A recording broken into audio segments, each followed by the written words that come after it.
Pananagutin po ng Commission on Elections sa mga politiko makikisabay sa pagbibigay ng cash assistance sa ilalim ng AKAP o iba pang programa ng gobyerno. Ayon kay COMELEC Chair George Serwin Garcia, maaaring maharap sa disqualification ng mga politikong mahuhuli dahil sa monitong election offense. Depensa ng COMELEC, lumalabas na vote buying ang ganitong estilo.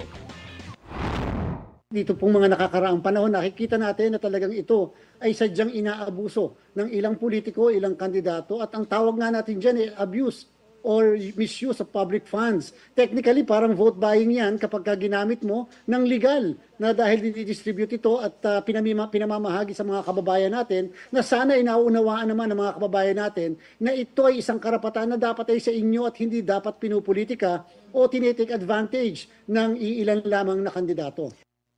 Idinindi ng COMELEC chief sa publiko na kinakailangan po nilang alalahanin na hindi dapat magamit ito ng mga politiko sa kanila upang makuha ang kanilang boto.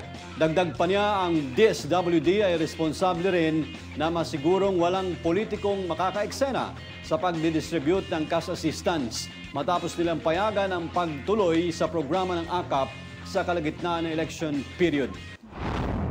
Sana po maunawaan ng lahat, kahit pa ordinaryong opisyal, empleyado ng isang kawani na humingi sa amin exemption, na yan po isang election offense. May paglabag po yan, and therefore, pagka po may abuse of state resources, yan po ay kasong kriminal na may 1 hanggang 6 na pagkakakulong, may criminal and administrative liability, and at the same time, pwede po maging ground ng disqualification.